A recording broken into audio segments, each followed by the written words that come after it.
Well so what's up guys and welcome back to my YouTube channel. तुम्ही सगळी म्हणत असेल ना हे काय दाखवत आहे, ही कुठली यात्रा दाखवत आहे. तर आम्ही सगळे गेलो होतो आमच्या देवीला, म्हणजे आमच्या घरच्या देवीला बिद्राळम्मा म्हणून.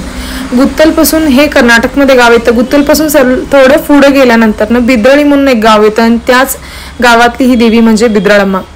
ह्या देवीचं कार्तिक होतं, कार्तिक उत्सव पालखी सोहळा ह्यासाठी आम्ही गेलो होतो. आम्ही 2 दिवस तिथं राहतो. खूप मन प्रसन्न वाटलं हे सगळं बघून. खूप सारे भक्त लोक आले होते, प्रत्येक जण आईकडे दर्शनाला येत होते. आणि हा आहे देवीचा ध्वज, जो लिलाव लागून जी कोणी व्यक्ती हा ध्वज घेते आणि जे कोणी व्यक्तीच्या गावात हा ध्वज येतो त्यांचं चांगलं होतं अशी मान्यता आहे. आणि देवी आईकडे ह्या ध्वजाची पूजा केली जाते आदल्या दिवशी. आणि नंतर हा ध्वज रथासमोर घेऊन जाऊन, जो रथ देवी आईचा असतो त्या रथासमोर घेऊन जाऊन प्रार्थना करून त्या ज्या देवीच्या ज्या विजयी झेंडा असतो त्याला लिलाव लागला जातो. आणि जी कोणी व्यक्तीच्या मनात असतं ती व्यक्ती किंवा त्या गावातले सगळे व्यक्ती मिळून ते देवीचा ध्वज घेतात, लिलावला घेतात. आणि ह्या वर्षीच्या ध्वजाचा लिलावाचा जी व्हॅल्युएशन झालेलं ते होतं 68,000. 70,000ला 2,000 फक्त कमी. आणि त्यानंतर सगळेजण संध्याकाळ झाली, सगळेजण दीपोत्सव म्हणजे कार्तिक उत्सव चालू झाला. सगळेजण देवी आईच्या दारासमोर दिवे लावत होते. प्रत्येकाच्या मुखात एकच नाव होतं, बिद्राळम्मा निनाल कुदो. हे देवीचं जे नाव आहे ते घेऊन प्रत्येक जण श्रद्धा भक्तीने देवी आईजवळ कार्तिक म्हणजे दीपोत्सव लावत होते. सगळे भक्त मन प्रसन्न होऊन सगळे देवी आईच्या अंगणात बसून प्रार्थना करत होते. आणि ज्यांना दर्शन घ्यायचे होते ते दर्शन घेत होते आणि ज्यांचं दर्शन झाले ते कार्तिक उत्सवाचा आनंद लुटत होते. पुढे पण खूप मोठी यात्रा भरते. खूप लहान मुलांची जे काही वस्तू असतील ते सगळे भेटतात. सगळे लहान मुलापासून ते मोठ्यापर्यंत देवी आईच्या कार्तिक उत्सवामध्ये भाग घेतात. सगळ्यांचं मन असं प्रसन्न असतं. हे देवी आईचं पुढं अंगणामध्ये ही जी काही लाइटिंगची सजावट केली होती, इथं मी दिवा लावत आहे.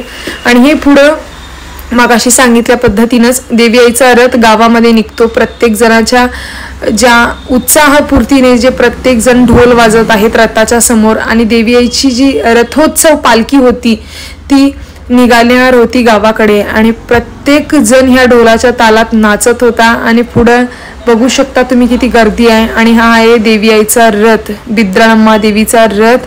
प्रत्येक जण आपल्या आपल्या कुवतीप्रमाणे जे काही आपल्या हाताने जमेल तेवढं देवी आईला करतात.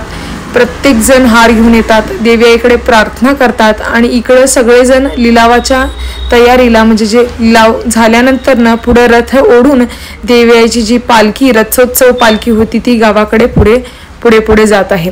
सगळेजण मन प्रसन्न होऊन, कुठनं शक्ती येते काय माहित नाही, पण देवी आईचं काम म्हणजे शक्तीपूर्वक निष्ठेने करतात. आणि हे तुम्ही बघू शकता ध्वजाचा लिलाव झालेला आहे. आणि ह्याच गावात बिद्रळी म्हणून एक क्षेत्र आहे, तिथं त्या देवी आईचं यावर्षी हा झेंड्याची स्थापना होणार. त्यानंतर सकाळी पहाटे 3 वाजता उठून, थोडी लोक झोपलेली होती पण कमिटीवाल्यांनी झाडू मारून सगळं मला रेडी करून दिलं होतं त्यामुळे मी सकाळी लवकर उठून रांगोळी काढायला सुरुवात केली. तर तुम्ही बघू शकता काही लोक झोपली होती पण मी रांगोळी काढताना बघून येऊन ती म्हणाली की आमची झोपच उडाली, तुम्ही काढा, आम्ही फक्त बघत राहतो. छोट्या मुलांपासून ते मोठ्या वयस्कर वृद्ध माणसापर्यंत सगळेजण झोपलेले उठून रांगोळी काढायचं बघत होते. मला पण खूप आनंद झाला की देवी आईच्या दारामध्ये आपल्याला एवढा मोठा रांगोळी काढण्याचा जे भाग्य मिळालंय त्याचं पुण्य कुठंच मिळणार नाही.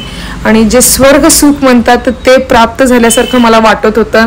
आणि खरंच मी देवी आईची चिरऋणी आहे की तिच्या दारामध्ये माझ्याकडनं एवढी सेवा करून ती घेते. माझ्या असं काही डोक्यात नव्हतं की असं काढायचं तसं काढायचं आहे, पण काढता काढता आईचं नाव घेऊन रांगोळी इतकी मोठी आणि इतकी सुरेख आणि छान झाली की सांगायला शब्द नाहीत.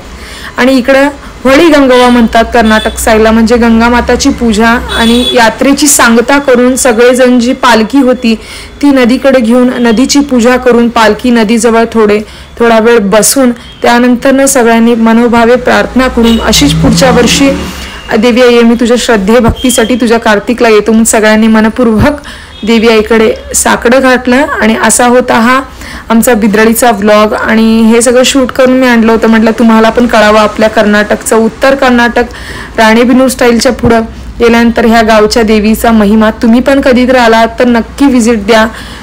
गुत्तलपासून थोडं पुढं बिद्रळी म्हणून एक क्षेत्र आहे, तिथे ह्या देवी आईचं देवस्थान आहे. तुम्हाला पण कधी यावं असं वाटलं तर तुम्ही जरूर मला कमेंट बॉक्समध्ये पत्ता विचारा, मी तुम्हाला लोकेशन पाठवेल. आणि तुम्हाला हा व्हिडिओ कसा वाटला मला नक्की कमेंट बॉक्समध्ये सांगा. आणि माझे खरेच व्हिडिओ तुम्हाला आवडतात का खरंच तुम्हाला कसं वाटतं हे मला कमेंट बॉक्समध्ये लिहायला विसरू नका. आणि हे शेवटचं आम्ही जेव्हा येत होतो त्यावेळी देवी आईचा व्हिडिओ केलेला, खूप सुरेख, आमचीच दृष्ट लागायला नको असं देवी आई खूप छान दिसत होती. तर मी भेटते पुढच्या व्हिडिओमध्ये.